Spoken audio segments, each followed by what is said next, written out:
El nigromante. Los secretos del inmortal Nicolas Flamel de Michael Scott.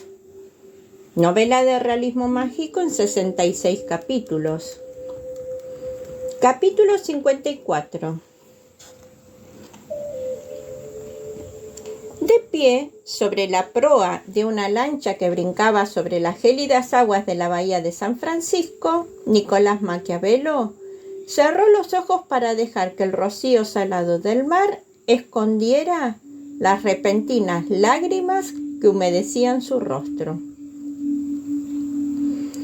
Cuando Maquiavelo aún era mortal, su esposa, Marietta, le acusó de ser un monstruo inhumano sin sentimientos. «Morirás solo porque no te importa nadie», le gritó mientras le lanzaba una antigua bandeja romana a la cabeza. Hacía tiempo que había olvidado el origen de aquella discusión, pero jamás había olvidado las palabras de su esposa. Y siempre que pensaba en ellas, se acordaba de Marietta, a quien había amado de verdad y aún añoraba y por quien todavía lloraba. Nunca le había avergonzado llorar. Las lágrimas le recordaban que seguía siendo humano. En otra época creyó que ser inmortal era un don extraordinario, y lo cierto es que al principio sí lo fue. Tenía todo el tiempo del mundo para tramar conspiraciones y establecer planes que tardaría generaciones en completar. Trabajando entre bastidores, el inmortal había moldeado los destinos de una docena de naciones europeas, había organizado guerras y revoluciones y había concertado tratados de paz. Había respaldado a grandes líderes de la historia, había financiado a extraordinarios inventores y había invertido fortunas en artistas y diseñadores. Después se había dedicado a descansar y ver cómo sus planes se llevaban a cabo. Pero en algún momento, entre tramas y conspiraciones, se detuvo a pensar sobre los individuos que estaba manipulando. Consideraba a los mortales, a los seres humanos, como objetos que necesitaban un empujoncito para seguir adelante, como si fueran las piezas de un tablero de ajedrez. Había servido a su maestro inmemorial con devoción, haciendo lo que se le mandaba incluso cuando estaba en desacuerdo con las órdenes. Al principio creyó, porque era una conclusión lógica, que la Tierra sería un lugar mejor si los oscuros inmemoriales regresaban a ella. Ahora no estaba tan seguro. No lo había estado durante los últimos 200 años, y hoy, todo había cambiado.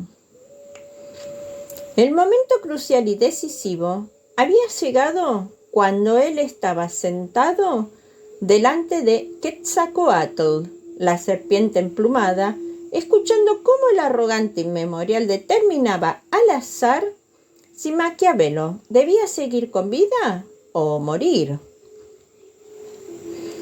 Lo más sorprendente fue que la única razón por la que decidió perdonarle la vida fue porque Quetzalcóatl sintió que le debía un favor al maestro de Maquiavelo.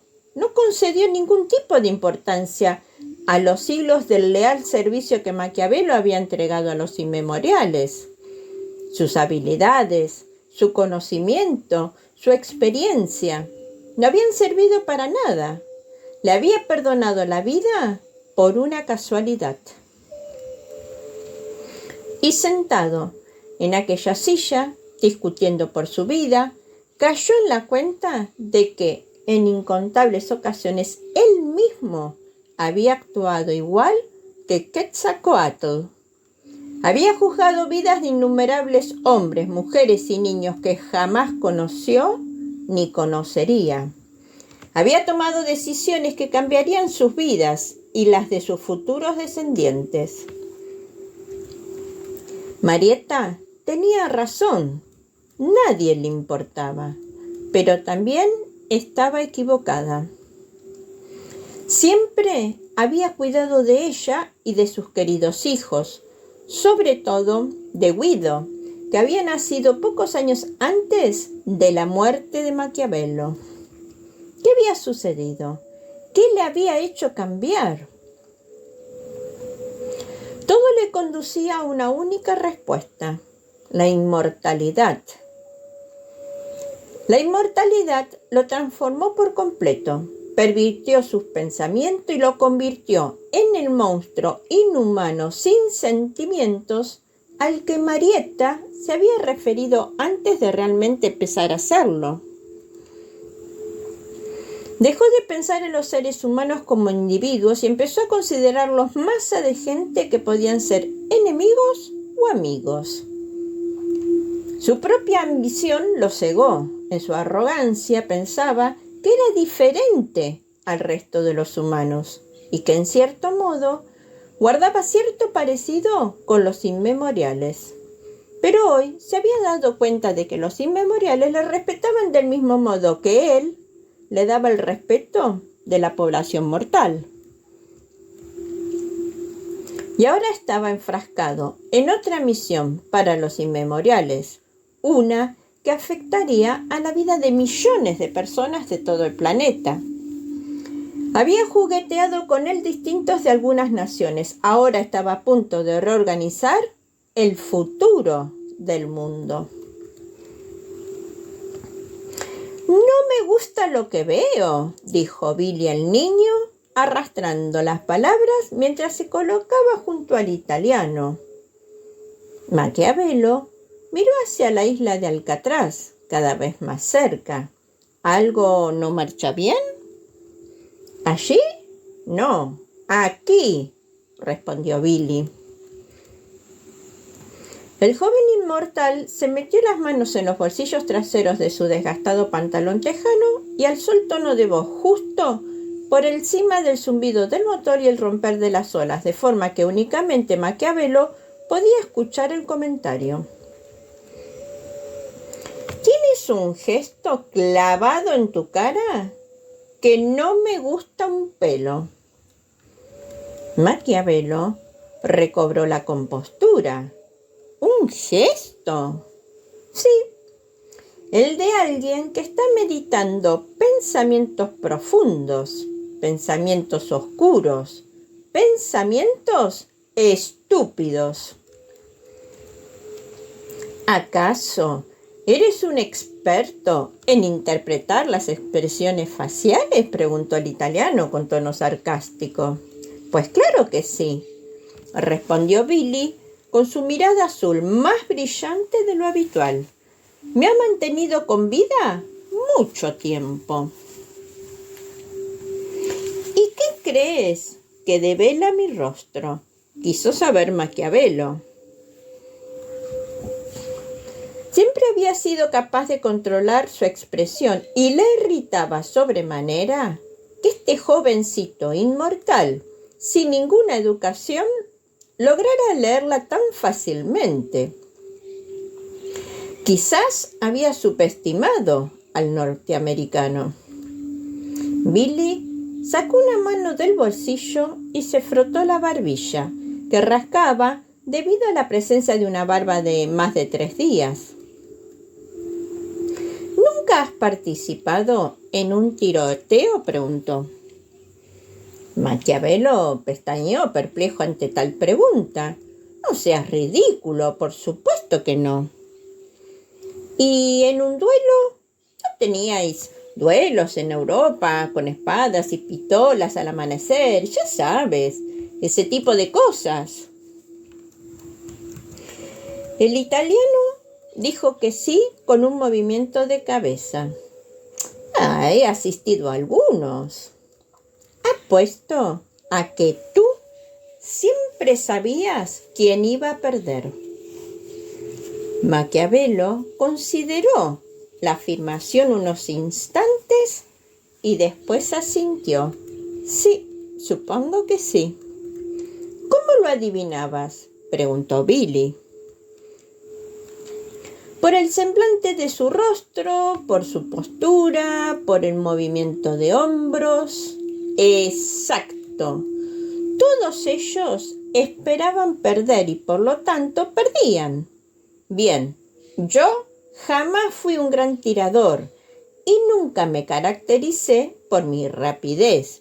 Todas esas historias de que era el más veloz, desenfundando, se las han inventado los libros. Pero siempre esperaba ganar. Siempre. Me aseguré de asociarme con aquellos que también lo esperaban, explicó. Tras una pausa, añadió: las personas que comienzan a darle vueltas a ideas oscuras y profundas en mitad de una guerra, empiezan a creer que van a perder y al final acaban muertos porque no piensan con claridad, no están concentrados.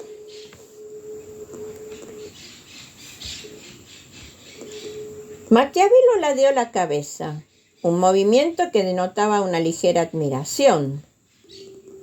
Es una observación muy astuta.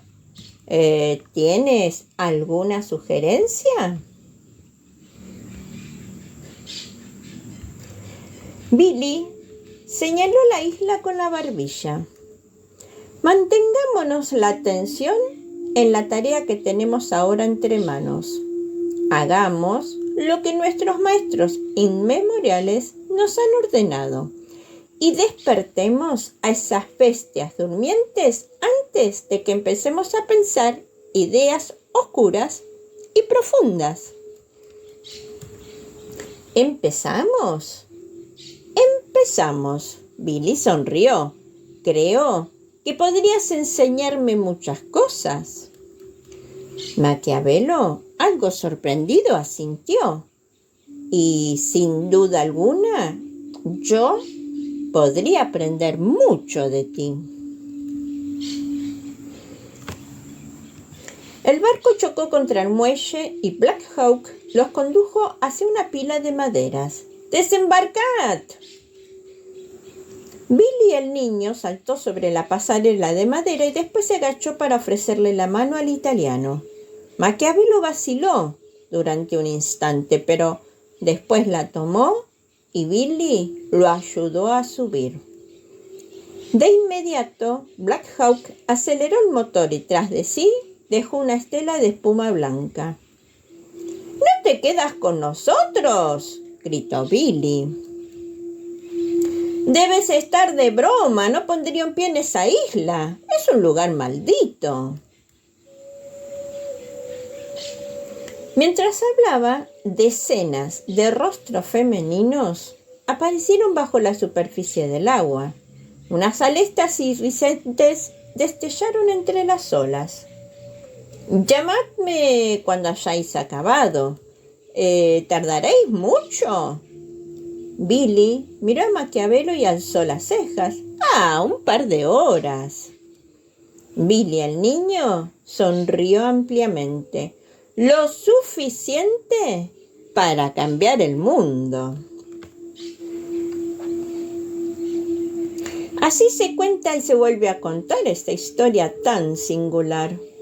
Fifi la Cuentacuentos, escuchando relatos al rescate de una saludable y compartida tradición, te invita a suscribirte a su canal para que cada domingo de sus estrenos puedas disfrutar.